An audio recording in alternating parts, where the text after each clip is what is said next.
bokk na ci li nga xamante ni moo di réforme du système social la moom nag ni mu ko daal di solution bi nga xamante ni daal dina koy apporter par rapport ak biir yoon surtout li nga xamante ni moo di les pensions de retraite bi nga xamante ni daf ko jugé ne dafa daal di faible bu baax a baax te loolu day daal di contribuer ci li nga xamante ni moom moo jëm ci wàllu précarisation des anciens travailleurs nga xamante ni bu ñu daal di retraité conditions yi ñu daal di nekk mu nekk loo xamante ni ay multitude yoo xam ay multiple institutions en charge yi jëm ci loolee ñu ngi koy daal di nekk ñoom tamit daal di def liggéey bu efficace jëm ci wàllum politique de la nation moom nag pour mu daal di remédier ci loolu yëpp moom ngeen mu daal di ci apporter solution moom le premier ministre Ousmane Sonko dafay daal di proposer à ce que ñu daal di def fusion maanaam boole li nga xamante ni moom moo di IPRES di institution de prévoyance retraite du Sénégal ak li nga xamante moo di caisse de sécurité sociale ñu boole leen fusionné leen mu nekk benn entité boo xamante ni nii dafay daal di liggéey jëm ci mbir moomee ba pare mu daal di incité si li nga xamante ni moo di adoption jëm ci li nga xamante ni benn nouveau code de sécurité sociale boo xamante ni dina jëm ci dañ ko élaborer ak le ministre de secrétaire général du gouvernement moom solution yooyu la premier ministre daal di teg jëm ci li nga xamante ni moom moo daal di réforme du système social surtout conditions yi nga xamante ne les retraités dinañ ko daal di am une fois ñu daal di terminer li nga xamante ni moo di liggéey bi ñuy def ba nekk ci phase de retraite. Oui, un sujet boo xamante ni qui m'interpelle man directement. Boo xamante ni c'est un sujet boo xam ne également qui interpelle également beaucoup de Sénégalais. Bien sûr. Et un sujet qui intéresse tout le monde en fait quoi, en réalité. Tout travailleur. waaw pourquoi may wax loolu c'est-à-dire Rouba. maanaam seetlu lu mu la wax da ngay gis koo xamante ni dafay liggéey jusqu'à ses 60 ans physiquement boo ko xoolee ça va mais 60 ans 6 mois c'est-à-dire tu as l'impression que dañ ko siddi. beneen nit la nekk. waaw beneen nit lay nekk. parce que psychologiquement parlant c'est-à-dire retraite au Sénégal mais c'est pesant. dafa metti gis nga bërki démb damay waxtaan ak sama papa moom c'est un ancien cheminot il est à la retraite. mu ne ma dama dem IPRES daje fa ak benn femme non benn paa mu ne ma xam nga paa bi lu mu fayee ko rawal ma ne ko waaw mu ne ma 11 000 francs. Imagine-toi quelqu'un qui a travaillé toute sa vie. Man mon père il a fait 40 ans 10 mois fële chemin de fer 40 ans 10 mois imagine-toi quelqu'un qui a travaillé pendant 40 ans je veux dire kooku mën na nekk comme sama papa. mën na am ni peut-être sax il a travaillé pendant 50 ans. Parce que ça dépend de ban âge lañ la engagé. Tu travailles pendant 40 ans ou 50 ans weer dee nga nekk à la retraite moment bi nga war a noppalu parce que retraite mooy noppalu. Bien sûr. tey les tubaab quand ils prennent bu ñu jëlee seen retraite mooy que ni seen bamba naat na léegi nag dañoo war a dem noppalu ji c'est-à-dire c'est ça l'idée. Mais yow moment bi nga xamante ni tu as vécu toute ta vie lépp luy doole nga jël ko def ko ci sa biir réew liggéey ko ba heure bi nga war a noppalu si la say coono di tàmbali. Voilà lii retraite fii c'est-à-dire moo tax paye bu ñu waree dem retraite c'est-à-dire psychologiquement ils sont atteints psychologiquement je te garantis ci la ñuy commencer di jàmbat ay tension ñii ay bopp yu metti ñii diabète bi et cetera parce que en réalité seen xel moo dootul dal. Bien sûr. surtout nag ñi nga xamante ni maanaam dañuy dem ba toll foofu te maanaam ruq bu ñu moomal seen bopp amuñu ko. nekk en location wala yu demee noonu mais c'est extrêmement difficile je te garantis moo tax loolu dafa bokk ci les questions yi nga xamante ni maanaam c'est-à-dire nan laa koy waxee maanaam loolu reconnaissance la.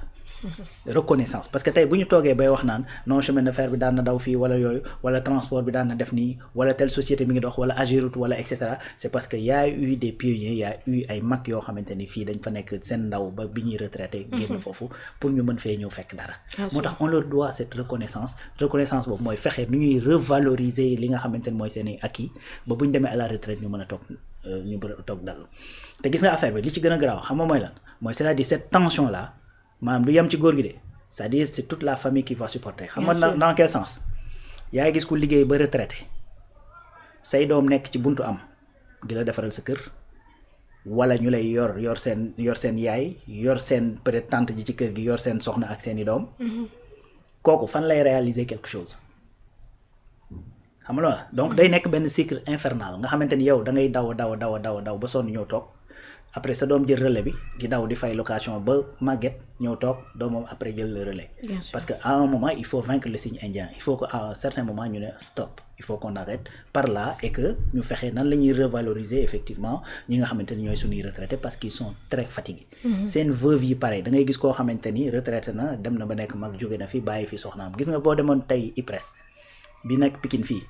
demal n'importe quelle heure bâche ngay fekk ñu teg yàq ay maire ñooy toog rang di xaar effectivement. tu as l'impression que daam lu fa xew sax. c'est ça c'est extrêmement difficile et le traitement pour man dafa des léegi nag loolu c'est une très bonne nouvelle c'est-à-dire encore une fois xam naa ne ñenn dinañ kiiwati mais tu sens ci suñu nouvelle autorité que y a une humanité boo xamante ni dafay dégager wu ci ñoom. parce que y a des questions yoo xamante ne nag on les adressait pas tu sais caisse de sécurité sociale ak IPRES c'est les mêmes vieux ñoo fa nekk ci conseil d'administration bi les mêmes ñi nekk conseil d'administration caisse de sécurité sociale ñoom ñoo nekk IPRES c'est les Mody Guiro les syndicalistes ak yu demee noonu c'est les Racine Sy ak ñoom seen donc les gens yoo nga xamante ni quelque part mën nañ ni seen dundu réglé na quoi. ils sont à l'aise. xam nga donc il faut que ces deux institutions là ça dafa gis nga tey demal par exemple aux États-Unis gis nga pension de retraite yi les fonds de retraite maanaam c'est des milliards et xam nga état bi nan lay def da koy jël di ko réinvestir di ci liggéey ay milliards yeneen yu dul jeex. IPRES tàmbali woon na ko fi xam nañu def scandale lañ ci dégg mooy les terrains yi nga xamante ni ñoo nekkoon fii ci aéroport bi ñu ne dafa am benn promoteur bu ñu ci joxoon ay terrain bi ñu paree IPRES jënd ci mais bu ñu la wax montant yi nga xamante ni moom la ñu jëndee woon à l'époque mais da ngay halluciner da nga naan comment ça se fait que fonds de retraite wala mën a tu vois donc fonds de retraite yooyu à la fois loo xamante ni dañ koy cotiser pendant des années pour que boo retraité nga mën a nekk ci jàmm mën a nekk dallu bañ a teg benn charge sa njaboot gi nga xamante ni dañoo nekk ci buntu wut mais en réalité noonu lay demee te paa yeeg mère yi nga xamante ni dañuy liggéey en fait loolu tamit day nekk beneen poids ci ñoom parce que ku sañoon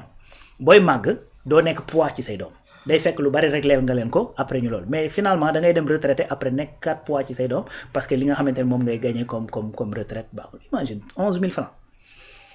koo xamante ne da nga ñëw saa ñu lay fay la 11 000 lan nga ci mën a lii imagine nag su fekkee ni amoo doom boo xamante ne am na lu mu jàpp wala yu demee noonu c'est extrêmement compliqué moo tax ça c'est une bonne nouvelle il faut que cette réforme là se fasse très rapidement pour mën a soulager effectivement les retraités mais loolu rek doyul non seulement il faut ça pour les retraités yi nga xamante ne dañoo nekk ci biir réew mi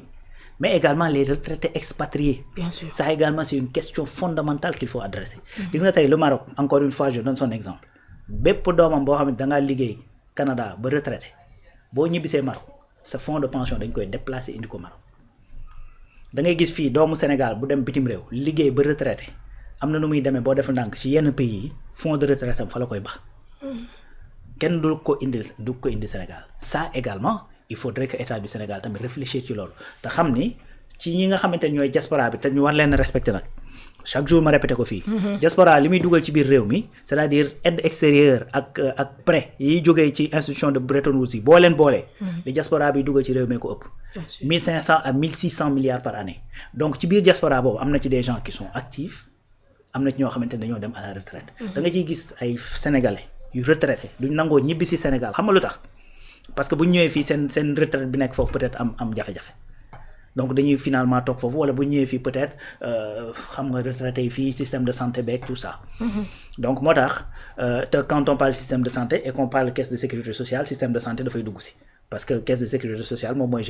gérer aspect boobu. donc en tout cas c'est vraiment des changements yoo xamante ni c'est à encourager il faut que ñu kii ci léegi nag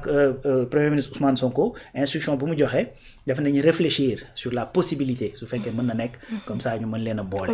donc je pense qu'il y a une commission qui doit être mise en place pour réfléchir ci loolu. mais en tout cas li jëm ci wàllu retraité yi man pour man taxawu bi war naa gën a loolu war naa gën a baax seen également prise en charge ci wàllu santé ak yooyu itam war naa gën a baax